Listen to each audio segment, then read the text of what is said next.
I'm Greg Alexander. We with Wichita Street Stories, and I have Ronnie and Minnie, which is such a cool name with me. Yeah. So, first off, are you guys comfortable on being on camera? Yes. You guys are comfortable with that? Yes. Okay. So, talk to me a little bit about. Give me kind of an overview. Like, how long have you guys been homeless for? Kind of give me like a backstory here. This what was time- the thing that happened? Well, this time 6 months. It's been about 6 months since I got back from Oklahoma City. Okay. So I came back. My mom was sick, and I can't stay with her because she's in an assisted living situation. So I don't have anybody else to go to get any kind of help. I have her, and I can't go to the men's shelter because that would leave her outside by herself, and I'm worried about her a lot. So, I mean, we just kind of been winging it out here on the ICT streets. We've been winging it. So when were you guys homeless before? Like, we talk about Like years or about 2 to 3 years prior to this, we were homeless, and it was on Topeka. Okay. Yeah, I was out on Topeka then. So what was on the first one, what was the thing that was kind of the camel that broke the straw's back that you ended up out on the street? Man, getting out of prison, Okay. not being able to get a job, stuff like that. I mean, so- they helped me for the time I was on parole, Uh-huh. but after I got off parole, maybe 2-3 years after parole, everything kind of stopped. All my services stopped. I couldn't go to the Salvation Army, get no help like I was able to. I didn't have a parole officer to help me. I didn't have anybody to help me. It wasn't nobody to turn to. So. And then you had a job too, but then something happened. Your job was terminated. Like, did they downsize or something? No, it was just a situation with corporate and a management issue.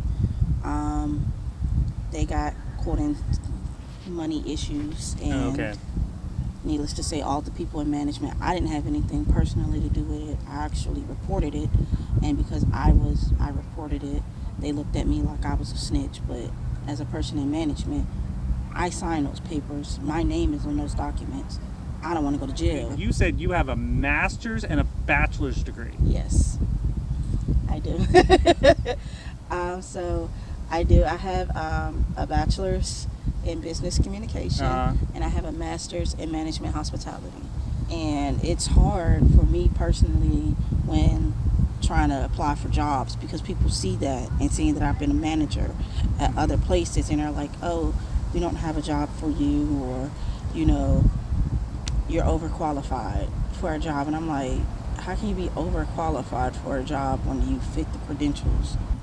So where are you guys right now? You don't have to give a location, but kind of. We're close. We're close. You living under a bridge, correct? Yes. Yeah.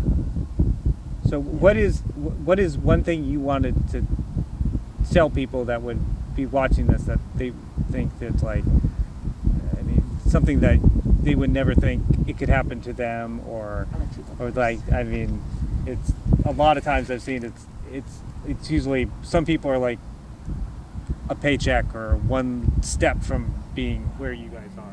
It's a very easy thing to fall into, because I mean, times have changed. I mean, it's so easy to lose a place to live. It's ridiculous. I mean, when they did all away with all that COVID stuff, funding for the rent and stuff for that, a lot of people end up homeless like that. I mean, the funding and the services are not here. They are not. You go to places to get help, and they'll tell you they're gonna help you, and then when rent was due or something, they done promised that they was gonna help you. Oh, we don't have the funding all of a sudden. There goes your home. Okay. I mean, so that's something that somehow someone was supplementing some type of a rent. Okay. Yeah. Have you heard of that before, or been in that situation where it's? Mm-hmm. Yeah. I mean, you depend, and then suddenly it just disappears. Yeah. Yep. Yeah. That's frequently here. It's very frequent out here in Wichita. It's very frequent to where programs that say, "Oh, we'll help you." They'll get your information and take your social security, all your information, and when it comes time for you to get help, or when you need help, they ain't nowhere to be found, but they got your information, and they're going to the government saying, hey, we got 90 people that we helped, and these are their informations, and and we need X amount of dollars, and that was X amount of dollars to go to their Starbucks, their car, their housing. that's how they're getting their funding and paying their rent.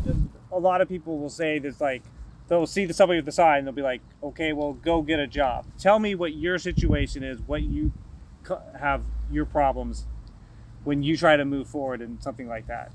I would say maintaining a healthy figure, like maintaining, grooming, and bathing, and keeping my hair cut stuff. We don't have them type of services out here, and we going through. We ain't got nowhere to really go wash our clothes. We have nowhere to go get haircuts, shave, and stuff. I mean, And you've had a lot of things because of your background. Yeah, Just a yeah. lot of, yeah. hey, yeah, we can hire you, and then once they look into it, they kind of ghost you. Yeah. Yeah, a lot of that. I've had, like, within the last 2 weeks, probably about 4 jobs. Promised they would hire me. Went through the whole thing, and I guess when it came to the background check, they was like, oh no. But it's over 13 years old. Yeah. The last, like I said, Dollar Tree, I was supposed to get a job through them. They did a background check. I got the report, and there is nothing on it. So I'm wondering why I didn't get hired at these other jobs. So it must be kind of very frustrating. Very frustrating, because I don't want to be outside. Yeah. I don't want to be outside. This ain't the life I want to live. I don't choose to be out here. I'm kind of like in a forced situation. Yeah. Because I have no finances to fund home or fund a place to live. And the only way I can do that is get a job. Because there's no services out here that's going to help me. I mean, Because sometimes there's a lot of departmenting. Mm-hmm. Like this, if you don't fit this exact profile, yeah, you got to move on. I just ran into a situation where I worked for a service, one of these services out here. They worked me for 2 hours, promised me a job, and I have not heard from. Every time I go up there to talk to them, oh, I'm talking to my boss, give me a minute, this, that, and the third. Yeah. I went up there for a whole week. This guy promised me a job. He worked me for 2 hours, gave me $12 and a Spangles gift card for payment. I feel like I was used. I feel like he used me just to accomplish something and then just, string me along. I just want to help myself get out of this situation. I don't want a handout. I need a hand up. That's it. Thank you guys. I really appreciate the information, and I think people just really need to know that the people they see on the street doesn't represent everyone who's out here. Right. It doesn't. And I think your story really helps describe that a lot more. Yeah. So everybody's not drug addicts or schizophrenics or, mentally incapable of doing things. But People are just in bad, rough situations. can I pray with you? Lord, thank you so much for Ronnie and Minnie telling their story. I know there's a lot of people in the community that are wanting to help but really don't know where to start.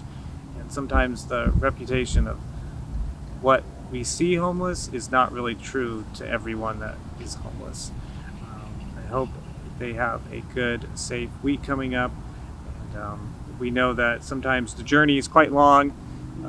That God puts us in, but sometimes we just kind of know that He's with us, and we will just understand that in time He will find our light and we will move forward.